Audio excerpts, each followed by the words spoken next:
হিলপাটা দাঁড় কাটাবে নি গো। হিলপাটা হিলপাটা দাঁড় কাটানে গেল গো। হিলপাটা দাঁড় কাটানে গেল। কার কার হিলপাটা দাঁড় কাটাবেন নি গো। হিলপাটা আরে কেরা, আরে খারান খারান, আমার হিল ফাটা দাঁড় কাটামু, আমার হিল ফাটায় দাঁড় নাই, আপনি কি হিল ফাটা দাঁড় কাটান?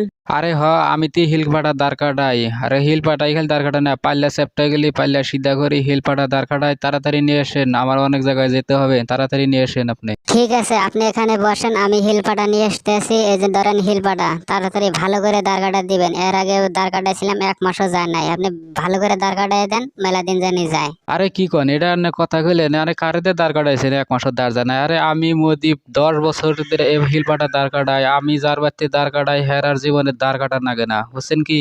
আবার সেই রকম ভালো কাজ করি আমি। ও তাই নাকি? আপনি খুব ভালো মিস্ত্রি দেখছেন, তাহলে আমার পাড়ায় ভালো করে দাঁড় কাটাই দেন। আর আপনি পাড়া দাঁড় কাটাইতে কত নেন? আমি হিলপাটা দাঁড় কাটাতে 500 করে টাকা নেই। কি? এই হিল পাটা দাঁড় কাটাতে 500 করে টাকা নাই? এর আগে আমি দাঁড় কাটালাম, টাকা নিল 200 টাকা, আর আপনি নাকি 500 টাকা? এত টাকা বেশি নেন কেন? কি 200 টাকা দাঁড় কাটাইছেন? সেজন্য তো আপনার 1 মাসের দাঁড় যায় না। আর আমি 500 টাকা করে নিয়ে দাঁড় কাটাই দেয়, আপনার পার জীবনে দাঁড় কাটান লাগবো না, বুঝছেন কি? সেই জন্য তো আপনার 2 দিন পরে পরে দাঁড় কাটান নাকি? আপনি 500 টাকা দাঁড় কাটাবেন কি? নইলে আমি গেলাম গা, অন্য বাড়িতে যা কাজ করবো। ঠিক আছে, আপনাকে আমি 500 টাকাই দিব, কিন্তু ভালো করে দাঁড় কাটান লাগবো, বুঝছেন কি? 2 দিন পরে পরে জানি আর দাঁড় কাটান লাগে না। আর ভাই যারা ভিডিও দেখছেন, লাইক করেন, শেয়ার করেন, চ্যানেল সাবস্ক্রাইব করেন।